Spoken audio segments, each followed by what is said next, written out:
Don't you know that it's the early bird that catches the worm and the strawberries?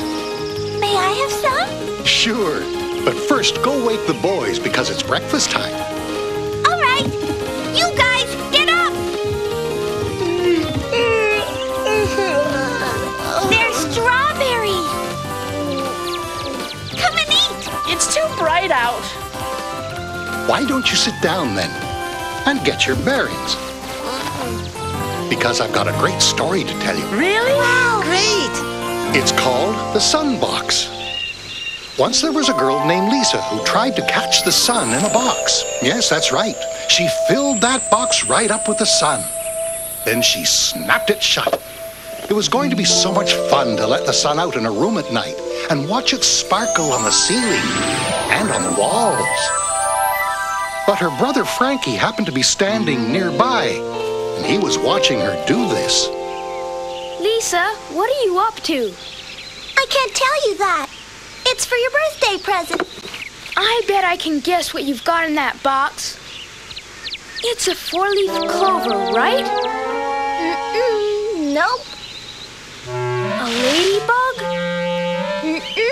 Nope. Okay, a butterfly. Nope. Some pansies? How about some poppies? No. Wrong. A strawberry? A gooseberry? A blackberry? Nope, not even warm. How about a big golden beetle? No way. A big old caterpillar that I can put in a jar so I can watch it turn into a butterfly? Oh, you're sadly mistaken. Is it alive? I don't know. Huh? Does it eat? Oh, no. Well, what do you use it for? Well, let's see. If you put it on flowers, it makes them open up. If you get it on your arms and legs, they'll turn brown. If you put it on unripe cherries, they turn red and delicious. And if you look at it through a dewdrop, you'll see all the colors of the rainbow. Oh, boy! Powerful stuff! I give up. It's too hard. Let me see my present. No. I'll give it to you tonight when the light's off. Lisa held that box tightly shut all day. She didn't even put it down to feed the cat, or to water her little garden, or when she decided to build a house in the sand. Frankie even had to wash her face for her, and her sandy little knees. He also had to button up her nightie in the back. She wasn't going to open that box until it was time.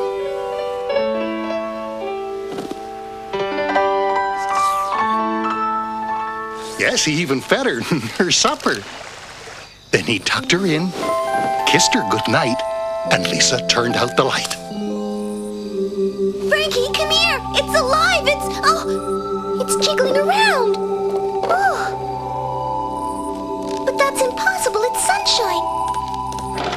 Did I hear you say sunshine? You can see it. Wow, Lisa, gimme.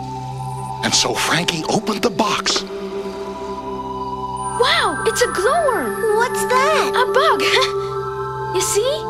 She has a light under her tummy. She must have crawled into your box this morning before you closed it tight. Gosh, Lisa, this present is great. I'm gonna put it on the flowers by the window. You'll see, she'll lay all her eggs here. And by the time her children have children, our garden will look just like a twinkling starry sky every night.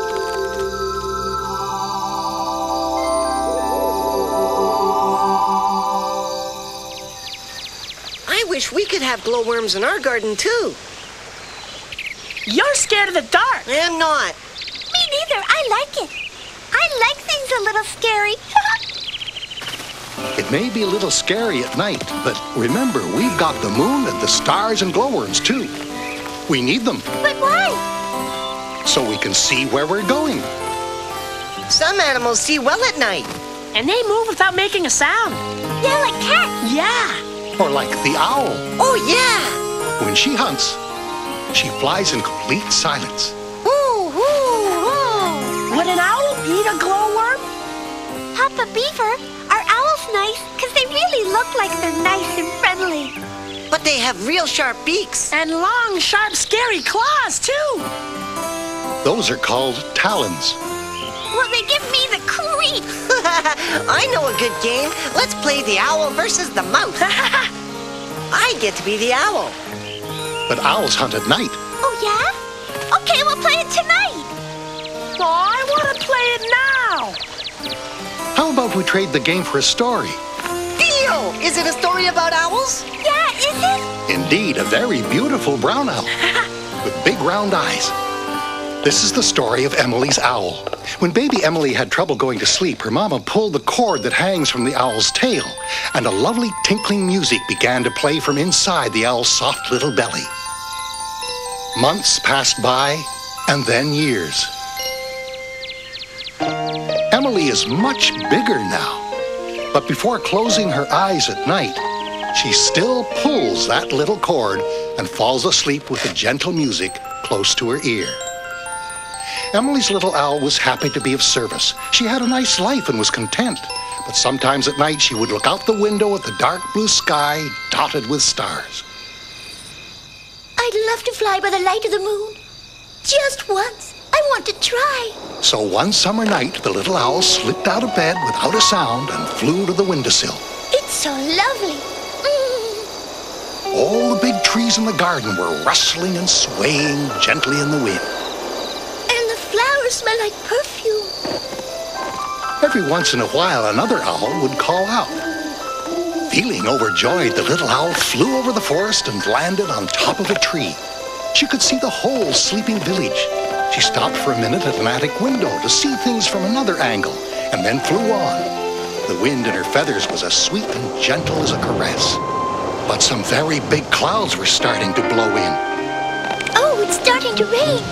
I've got to get home. She flew as fast as she could. Being a stuffed owl, the rain made her plush wings very heavy. She was growing weaker. Keep going. It can't be that much further.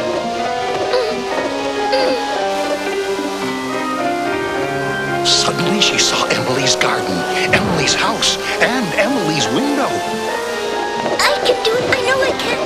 Oh! But tossed about by the storm, her wings aching with fatigue, she plunged like a stone to the ground.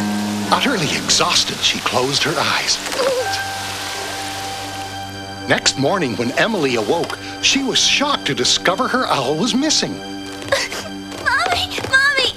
She's gone! Who's gone, sweetie? My little toy owl!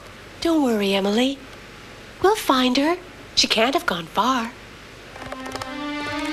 But they searched the house and they didn't find her. Oh. Emily was heartbroken. It wasn't until 3 days later that Daddy found the owl lying in the garden while he was clipping the hedge. Huh? Poor thing has been badly hurt, and she's all wet. And dirty, too. He gave the little owl a wash and put her next to the fireplace so she'd get warm and dry, and by bedtime she was as good as new.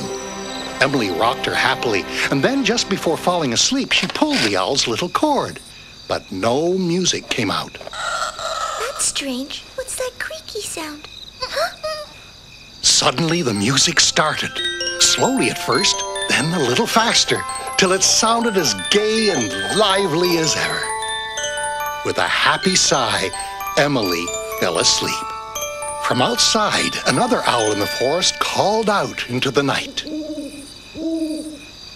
But the little owl nestled right up to Emily, and with the little girl's sweet-smelling hair brushing against her cheek, she too fell asleep. It's a good thing my dolly doesn't go out wandering all alone at night, 'cause I'd get lonely. What'd she do out there anyway? She could snitch strawberries from the garden. I'm hungry. Me too. Well, let's get out the spoons and bowls. Yeah. May we eat outside? Sure, if you want. Hooray! How about we sit under the tree? Good idea! You choose your favorite spot, Papa Beaver. We'll bring your chair. Yeah. Me first. Me first. No, I want to get it. I will. You got it last time. Okay, we'll both get it. Here we come. Now everybody's comfy.